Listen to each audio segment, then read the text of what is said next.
사랑하는 교우 여러분, 이번 주에도 우리가 영상으로 예배드립니다. 예배하는 모든 처소처소마다 하나님이 임재하시고 함께하시고 영광 받으시는 그런 귀한 예배가 되기를 바랍니다. 오늘 그 주보에 올려드린 그 찬송은 413장을 예배 후에 부르는 찬양으로 그렇게 올려드렸는데요. 내 평생에 가는 길. 참 이 가사가 얼마나 아름답습니까? 내 평생에 가는 길 순탄하여 늘 잔잔한 강 같든지 큰 풍파로 무섭고 어렵든지 나의 영혼은 늘 편하다. 내 영혼 평안해. 내 영혼 평안해.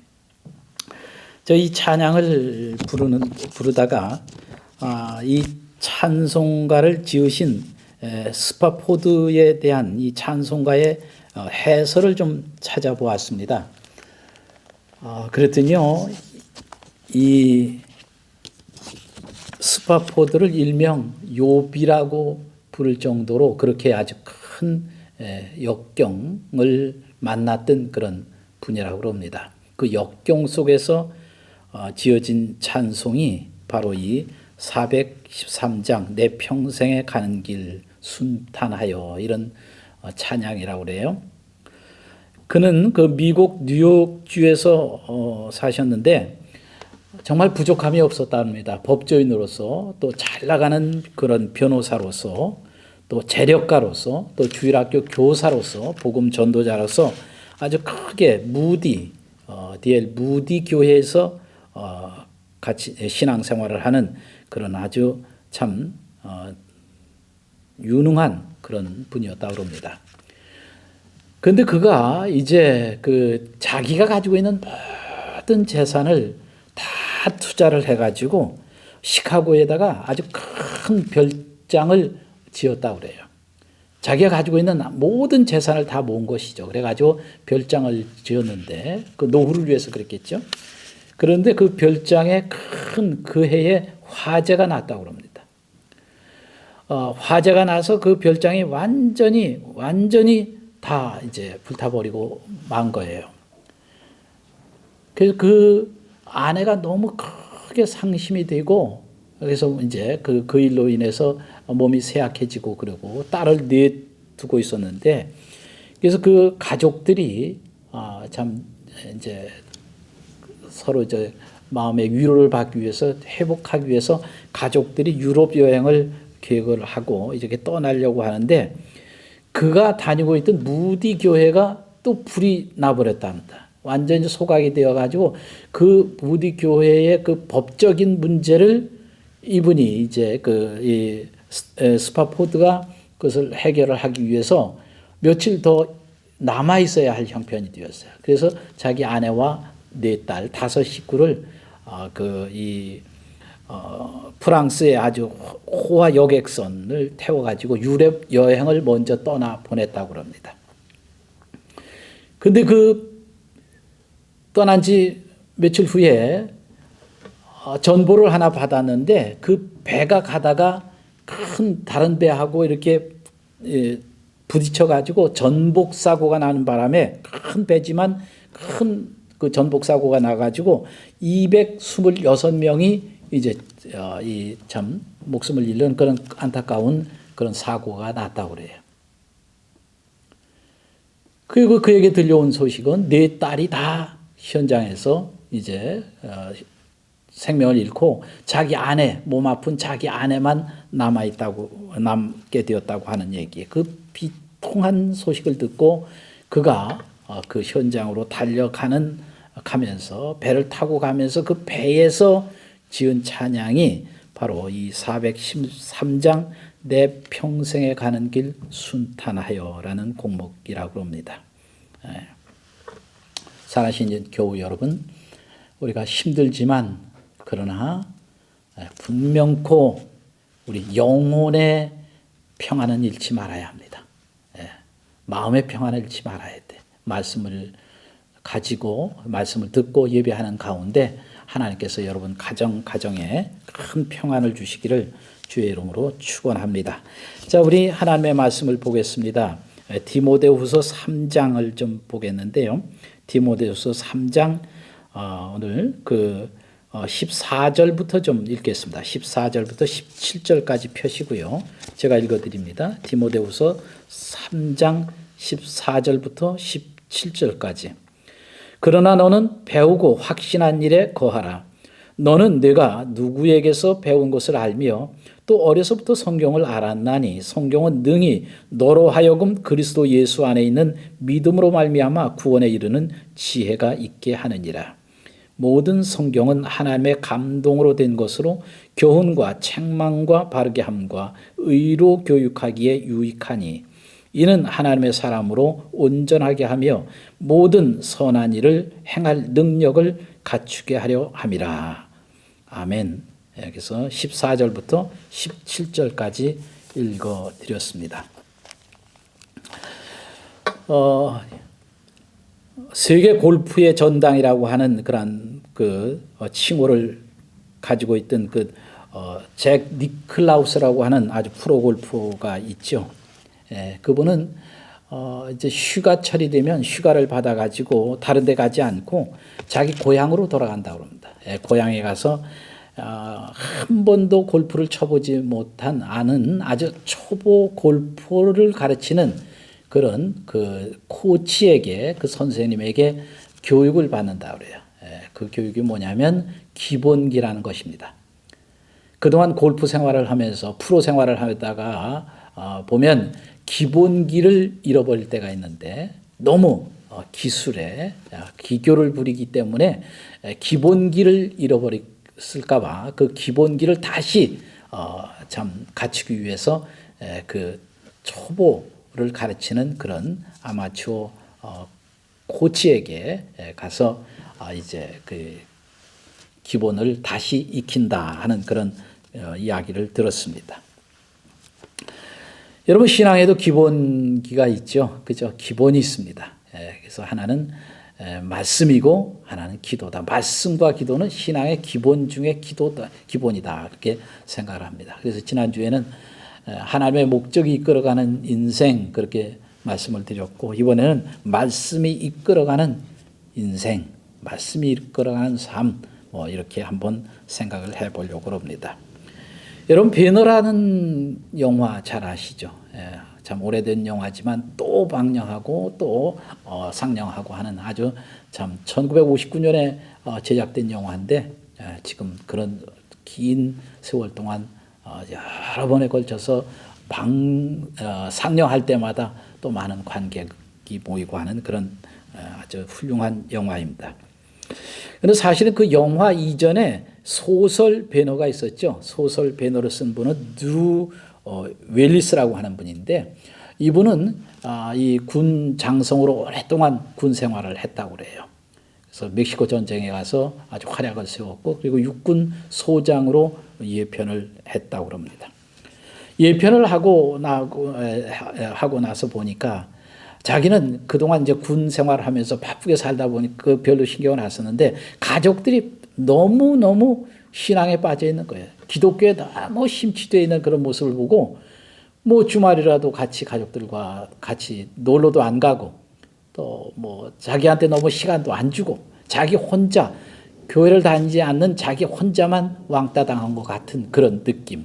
그래서 이 웰리스가 그런 생각을 했다고 합니다. 그래, 내가 한번 이 성경은 신화야, 기독교는 신화야 하는 것을 내가 증명을 해가지고 우리 가족뿐 아니라 온 인류, 기독교에 노예화되어 있는, 기독교에 빠져 있는 온 기독교인들을 내가 해방을 한번 시켜주겠다.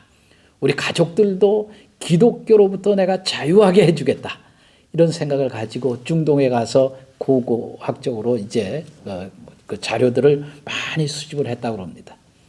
그 고고학적으로 그 자료를 수집해가지고 구약에 대한 것은 어느 정도 알겠는데 신약에 대한 것은 어떻게 자료를 그 시험장에 가도 잘 이해가 안 되고 그래서 그렇다면 내가 성경을 한번 읽어보겠어. 이 성경이 허구라는 것, 성경이 신화라고 하는 것을 내가 한번 증명을 하겠다. 이렇게 생각을 하고 성경을 읽기 시작을 했다고 해요. 그래서 이제 마태복음부터 신약 성경을 읽어가기 시작을 합니다. 읽어가는데 이제 물론 빨간 줄을 치면서 그래 맞아 이건 신화야. 최초의 기적 나오지 않습니까? 물론 포도주가 만들었다. 이거 말이 돼 이거 동정녀 마리아를 통해서 예수님이 탄생하셨던 것부터 시작을 해가지고 이건 말도 안 되는 얘기 아니야. 그래서 줄을 긋고 이거 신화 하면서 이제 성경을 읽게 되었다고 그래요. 한 번을 다 읽었습니다. 성경에 온통 빨간 줄로 쳐져 있겠죠.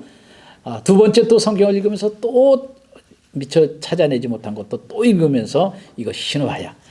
이렇게 허구적인 것을 읽으면서 이걸 믿고 거기에 빠져 있다니 하면서 또 성경을 읽기 시작을 합니다.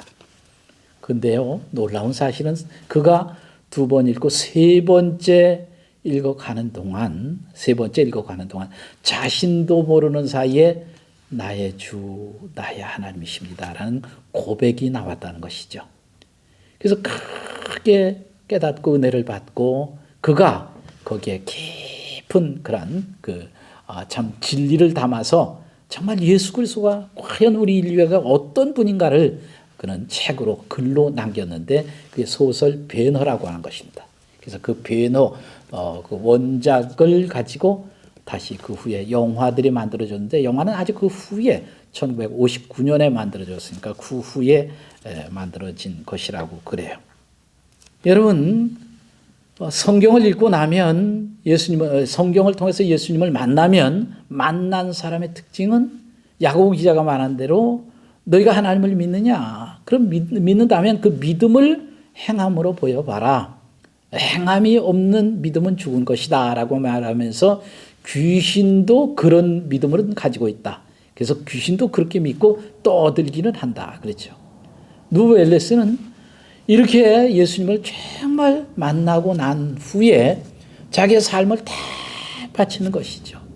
이게 하나님을 만난 사람들의 특징이다. 그렇게 생각을 합니다.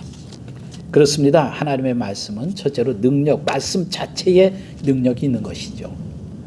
여러분 히브리서 4장 12절에 보면 하나님의 말씀은 살았고 운동력이 있어 좌우의 어떤 날선 검보다 예리하여 혼과 영과 관절과 골수를 쪼개기까지 하며 또한 마음과 생각과 뜻을 판단하시나니 이렇게 말씀하고 있습니다. 여러분 하나님의 말씀은 말씀 자체에 능력이 있어요. 느헤미야 8장에도 보면 학사 에스라가 아침부터 정오까지라니까 한 6시간 되는 그 시간 동안 긴 시간 동안 하나님의 말씀을 그냥 나무로 만든 그런 강대상 앞에서 그냥 읽어요. 그냥 쭉 말씀을 그냥 읽습니다. 낭독했다고 그랬죠. 성경에. 낭독할 때 많은 사람들이 그 두루마리 성경을 펴는 순간 일어났고 그 말씀 앞에 아멘 아멘 하면서 그들이 회개가 터지고 울음이 터졌다고 하는 그런 기록들이 있지 않습니까? 느헤미야와 그리고 학사가 다시 그들에게 하나님의 말씀을 풀어 강론할 때 그들의 큰 그런 회개의 역사가 일어나고 하나님의 놀라운 그런 말씀의 그런 그 능력이 나타났던 것을 보게 됩니다. 여러분 데살로니가 교회도 그랬잖아요. 데살로니가 교회도 사도행전 17장 1절 이하에 보면 새 안식일이에요. 뭐 여러 주일이 아닙니다. 그냥 새 안식일 동안 회당에 들어가서 바울 사도가 예수 그리스도의 피 묻은 복음, 예수 그리스도가 죽으셨다가 해받으시고 그리고 부활하셨다고 하는 예수 그리스도 십자가 복음을 3주 동안 강론하는데 적지 않은 경건한 헬라인들이 그리고 적지 않은 귀부인들이 와서 그 말씀을 들으면서 은혜를 받는 거예요. 그래서 그 은혜 받기 전에 예수님을 알기 전에는 온통 세상의 귀부인들이니까 세상의 좋은 것, 값진 것들을 가지고 자기를 꾸미고 자기를 장식했지만 그 말씀을 듣는 가운데 슬슬 그들이 장식품을 빼놓고 정말 하나님 앞에 자신을 헌신하면서 그 데살로니가 교회가 아름답게 성장했던 것을 보게 됩니다. 오늘 본문도 그렇게 말씀하고 있지 않습니까? 오늘 본문에 보면 내가 어려서부터 성경을 알았나니 이 성경은 구원에 이르는 지혜가 있는 책이다. 구원에 이르는 길을 가르쳐 준다. 우리에게 영생을 가르쳐 주는 영생으로 인도하는 책이다. 이렇게 말씀을 하고 있습니다. 그러면서 이 성경은 어떻게 기록됐느냐? 성령의 감동으로 기록됐다. 그리고 교훈과 책망과 바르게 함과 의로 교육하기에 유익한 책이다. 이 책을 읽는 사람들에게 어떤 변화가 일어나느냐? 하나님의 사람으로 온전하게 된다. 그리고 하나님의 일을 행하기에 온전케 하려 합니다. 오늘 성경은 그렇게 말씀을 하고 있습니다. 그래요. 첫째로 성경은 하나님의 말씀 자체에 능력이 있다. 능력 있는 하나님의 말씀이다. 이렇게 오늘 우리에게 가르쳐 주고 있습니다. 두 번째, 우리 성경은 인생 사용 설명서입니다. 우리가 살아가는 길을 보여주는 그런 책이에요. 예수님은 나는 길이요 진리요 생명이다. 그렇습니다. 이 성경은 우리 인생의 나침판이에요. 방향을 설정해 주죠. 그리고 우리가 살아가는 인생길에 영적 싸움들이 얼마나 많습니까? 그 영적 싸움을 이기는 정말 그런 무기가 되고 그리고 지침서가 되는 것, 이게 바로 하나님의 말씀이다. 이렇게 우리에게 가르쳐 줍니다. 인생 사용 설명서예요. 여러분, 그죠? 우리가 바른 길을 가는 것, 바른 방향을 가질 뿐 아니라 진리는 가치관이죠. 그죠? 사람이 성경을 통해서 우리 인생의 성경은 창과 같은 거예요. 창. 인생의 창이 활짝 열리는 것이죠. 그래서 인생의 그 시야가 넓어지는 것, 보지 못했던 것을 보게 되고, 그죠? 나면서 소경되었던 사람도 그 눈이 떠지니까 육의 눈만 뜬 게 아니라 예수 그리스도에 대해서 바리새인들이 서기관들이 우리는 그를 죄인이라고 생각하는데 안식일 날 일을 했기 때문에 죄인이라고 생각하는데 너는 어떻게 생각하느냐? 그가 말하죠. 내가 그가 죄인인지 아닌지 그거는 잘 모르지만 나는 그분이 분명히 내 눈을 뜨게 했다는 것만은 분명하고 예수 그리스도를 통해서 자기의 눈이 열려지고 육의 눈만 열려진 것이 아니라 예수 그리스도를 보는 영적인 눈까지 열려지는 것. 이게 하나님의 말씀이에요. 가끔 그런 질문을 받습니다. 목사님, 저는 정말 신앙생활 잘하고 싶은데 왜 이렇게 신앙이 안 자라는지 몰라요. 다른 사람들은 같이 시작했는데 참 신앙이 빨리 자라는데 왜 안 자라는지 몰라요. 저는 그럴 때마다 한 가지만 얘기합니다. 혹시 신구약 성경을 진지하게 읽어보셨나요? 그러면 아직 못 읽어봤어요. 한 번도 읽어보지 못했습니다. 완독은 못했습니다. 뜨문 여기저기는 알지만 읽어봤지만 그렇게까지 완독은 하지 못했습니다. 여러분, 이제 아이들 그 입시철이 되었죠. 수시 원서들을 쓴다고 그럽니다. 여러분, 입시철이 되면 이제 이 시험을 보고 발표할 때가 되면 뭐 수석 그러면 좋은 성적으로 합격한 그런 아이들이 이제 발표되잖아요. 그러면 인터뷰를 합니다. 그때 꼭 빼놓지 않고 거의 하는 얘기가 저는 학원에 한 번도 안 다녀봤습니다. 오직 학교에서 교과서만 열심히 충실히 교과서만 따랐습니다. 여러분, 그 이야기가 맞기도 하고 틀리기도 해요. 그러나 저는 그렇게 믿습니다. 대부분의 학생들의 이야기가 맞다. 왜? 교과서가 그 삶을, 그 실력을, 그 성적을 만들었거든요. 여러분, 신앙의 성적은 다른 것도 없습니다. 하나님의 말씀을 깊이 진지하게 읽어가면서 그 말씀 안에서 진리를 발견하고 인생의 방향을 발견하고 인생의 창을 발견하고 무엇보다도 하나님의 말씀 속에서 인생의 거울을 발견하는 것이죠. 자기를 성찰하는 것, 그죠? 네, 성찰하는. 제 친구 목사님 가운데 한 분이 아주 저한테 하루는 진지하게 같이 수련장을 한번 간 적이 있는데 그 수련장에서 그런 얘기를 하더라고요. 목사님, 저는 뭐 이런저런 얘기하다가 저는 평상시에는 제가 장애인이라는 걸 모릅니다. 다리를 힘이 저는 그런 장애인 그런 목사님이시거든요. 장애인이라는 것을 모릅니다. 아, 그러세요. 그런데 내가 장애인이로구나 하는 것을 깨달을 때가 있는데 긴 복도 같은 데를 걸어갈 때 저 복도 끝에 큰 대형 거울이 걸려있는 그런 복도들이 있습니다. 그때에 그 거울 앞으로 걸어가는 자신의 모습을 보면서 내가 장애인이로구나 하는 것을 늘 생각하고 깨닫게 된다. 그런 그 말씀을 하시더라고요. 여러분 그렇습니다. 우리 인생이 바쁘게 힘들게 정신없이 살다 보면요. 사실은 나를 잊어버리죠. 나를 잊어버려. 나 꽤 잘 사는 것 같고 꽤 괜찮은 것 같은데 지난주에 제가 설교한 대로 라오디게아 교인들처럼 나 꽤 괜찮은 사람이야 라고 생각하는데 주님이 보시기에는 그게 아니라는 것 아닙니까? 여러분 하나님의 말씀은 우리의 인생의 나침판이 되고 인생의 창문이 되고 인생의 거울이 되는 거예요. 거울. 여러분 독서하기 아주 좋은 계절 아닙니까? 독서에 좋은 계절입니다. 이번 가을에는 여러분 성경을 한번 읽어보는 게 어떠세요? 우리가 100일 성경 통독 이제 끝났고요. 그 다음에 누디아에서 지금 진행하고 있는 성경 쓰기 필사하는 것 이제 이번 달까지 하시게 됩니다.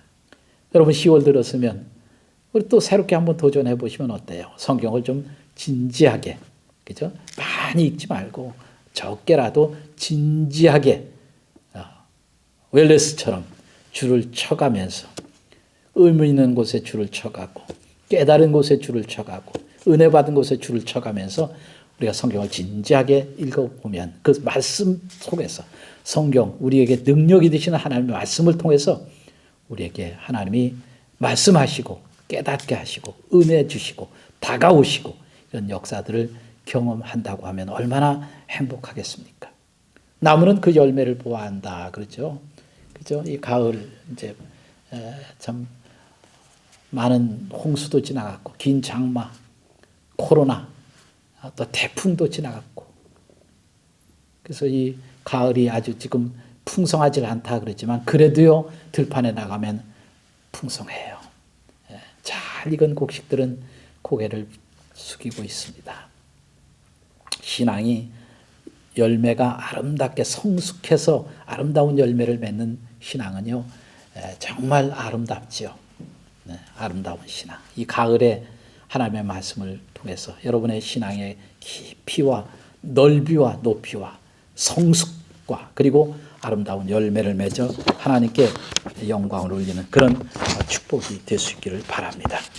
자연을 통해서 우리가 배우는 큰 섭리 하나는 심은 대로 거둔다라고 하는 것이죠. 심은 대로 거둔다. 여러분 하나님의 말씀을 마음에 자꾸 말씀의 씨앗을 뿌리십시오. 그 말씀이 여러분 안에서 아름답게 성장해서 큰 열매를 거둬 하나님을 기쁘시게 하고 하나님의 창고에 정말 우리가 알곡으로 열매 맺어지는 그런 결실이 될 줄로 믿습니다. 기도하겠습니다. 하나님 아버지 고맙습니다. 우리 성도들과 함께 이번 주에도 이렇게 영상으로 예배합니다. 예배하는 처소처소마다 우리 하나님이 함께하여 주시고 하나님이 영광 받으시고 말씀을 통해서 정말 말씀이 이끌어가는 인생의 그 맛을 이 가을에 우리 성도들이 다 같이 한번 경험하는 축복이 있게 하여 주시옵소서. 하나님 아버지 이 방역을 위해서 애쓰는 모든 분들에게 그들의 수고를 주님이 참 갚아주시고 특별히 나라가 아주 어렵습니다. 대통령을 비롯한 모든 위정자들과 모든 국공무원들, 모든 군인들, 모든 국민들 한 분 한 분에게까지 우리 하나님이 함께하여 주시고 특별히 우리의 사랑하는 성도들, 군문에 나가 있는 아들들, 해나가 있는 모든 가족들에게도 은총을 나려 주옵소서. 오늘도 이렇게 예배를 드리고 또 온라인으로 헌금하는 우리 사랑하는 모든 성도들의 가정들, 모든 삶의 터전을 축복하여 주시고 하늘의 신령한 복과 땅에 기름진 축복들이 가득가득 채워지는 그런 은혜를 허락하여 주옵소서. 지금은 우리 주 예수 그리스도의 고마우신 은혜와 하나님 아버지의 극진하신 사랑하심과 성령님의 교통 감동 감화 충만하신 역사가 오늘도 영상으로 하나님 앞에 예배드리는 사랑하는 우리 수원교회 모든 가족들과 그리고 사랑하는 자녀들 머리와 심령 속에 입시를 앞두고 준비하고 있는 모든 입시생들에게 이제로부터 영원토록 함께 계실지어다. 아멘. 아멘. 이번 주에도 여러분 보내드린 주보를 참고하시고 또 모든 생활 속에서 잘 방역 수칙을 지키면서 승리하시기를 바랍니다. 고맙습니다.